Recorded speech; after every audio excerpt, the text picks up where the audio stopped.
Knock knock.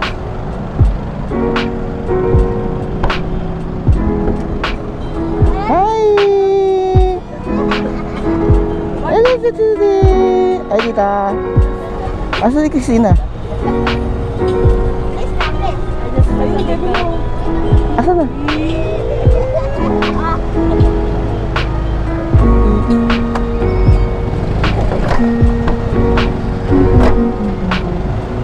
Diyan ka pala? Chat-chat na lang po. Kumusta? Hey, it's me, Dayo. Dito natin simulan ang ating kwento. Dito sa gasolinahan, malapit lang sa amin. Sinundo ko ang girlfriend ko. Nasa isang van na sila, ngunit mas pinili niya na mag-back ride at mag-long ride kasama ko. Mula sa Taytay, madilim pa lang ay nasa San Pedro, Laguna na kami. Maaga kaming bumiyahe dahil malayo-layo rin ang aming destinasyon ngayong araw. Patungo sa Calatagan, Batangas, kailangan natin dumaan ng Tagaytay. Ngunit wala na tayong panahon upang kumuha pa ng mga larawan, kaya dinaman na lang natin ang lamig sa second summer capital ng Pilipinas. Ang lamig! Tagaytay na. Tulad na napag-usapan namin, sa Tagaytay na ang kitaan. So nauna na sila dito dahil nag-expressway sila, kami service road lang.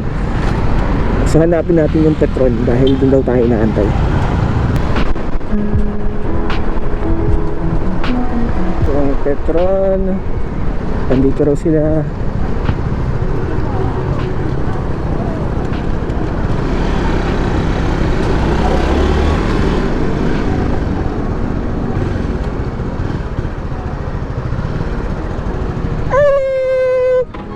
Nagubad-ubad ka pa ng jacket, ikala nyo.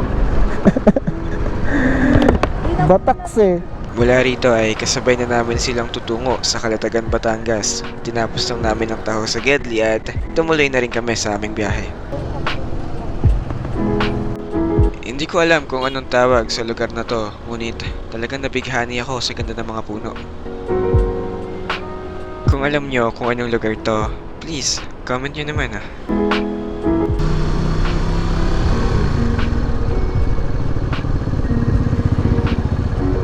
Yan pala si Mami.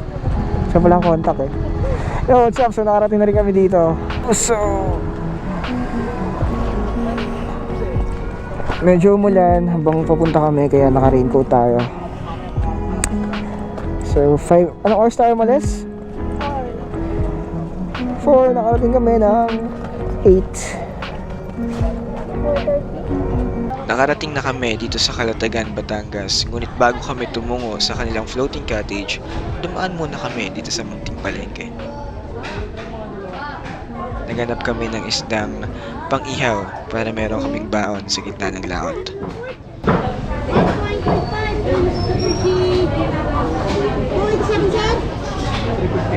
Sige pa, ano? Tanggal ng hasa. Pang-ihaw. Sige, lagyan mo. Dalawang sibuyas lang ho.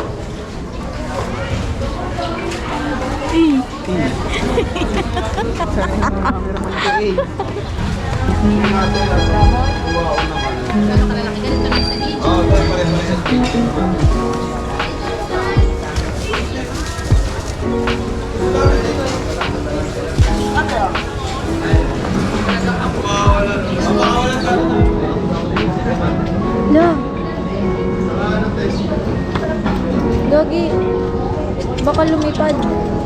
Ilang tayo. Thank you.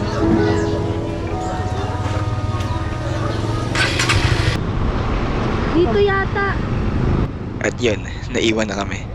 Boss, pwede magtanong, saan dito yung mga bangka? I mean, kapag Floating cottage. floating cottage.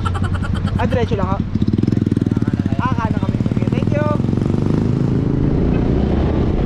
Yeah. Paano explain? Meanwhile, Bago tayo tumuloy ay kailangan natin makinig sa orientation para alam natin ang mga dapat at hindi dapat gawin sa laot. Apat o 5 beses, magpapatid ulit para CR, pwede pa rin yun. Yung ang iba yan, 100% naman po, puro fresh water yan. Ingat po kasi may sige po.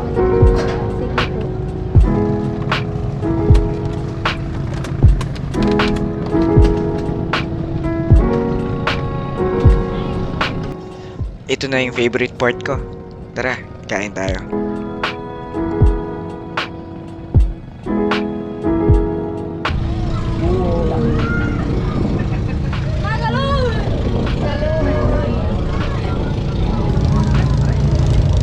Vlog turnover. Ganda mo naman. Taas mo! Hande! Yo! Chongs! Expectation versus reality. Vlog turnover kay Alot. Lot!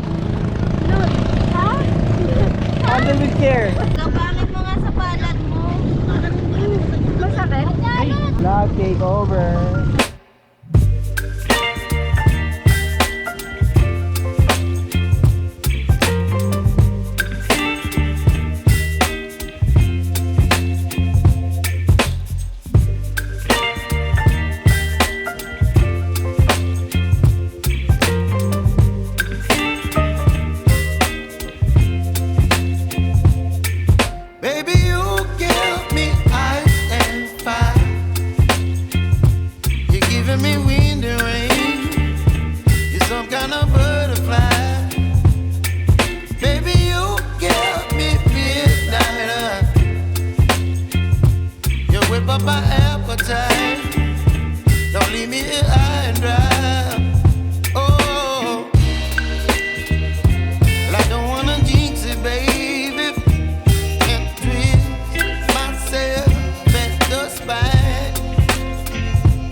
kalimutan mong bumili ng inumin or ng pagkain, walang problema yan dito.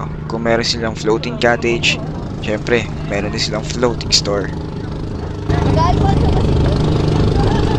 Kapal na hindi naman iinom yan. Puro oo lang yan eh. Umiihi ka ba? Hello, umiihi ka! Oh my God, umiihi siya!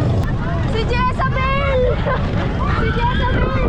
Ito ang tinatawag nilang Little Boracay ng Calatagan, Batangas. May iba't ibang area ka na pwedeng pwestuhan at iba't iba rin ang pwede mong gawin.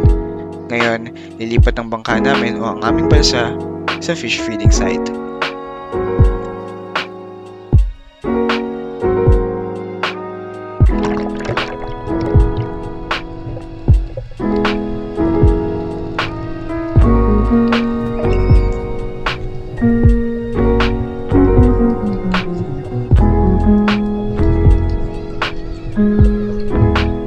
Ang next stop natin, Starfish Area.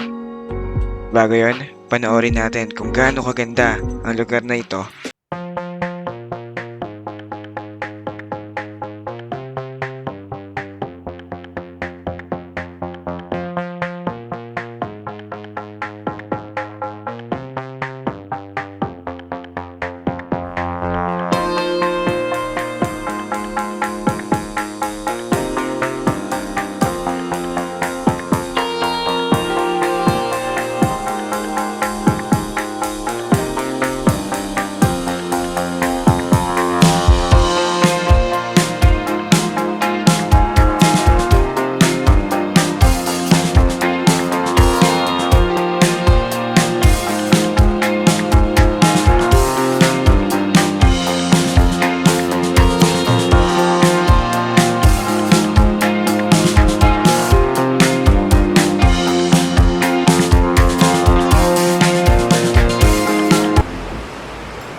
Hindi ako sigurado, pero isa lang yung nakita kong starfish sa Starfish Area.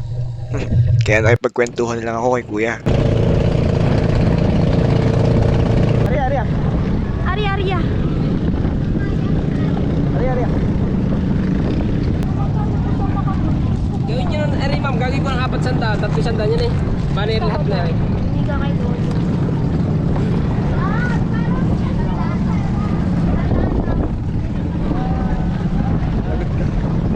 Natapos na ang masayang araw at panahon na para umuwi. Nasa pangpang na kami at nag-aayos ng gamit. Dapat wala tayong maiwan kundi mga bakas lamang. At tanging dadalhin lang ay mga alaala. Ingat sa pag-uwi sa amin at salamat sa pagsubaybay.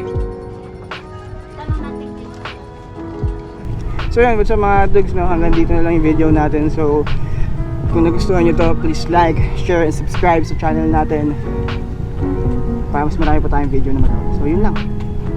See you next vlog.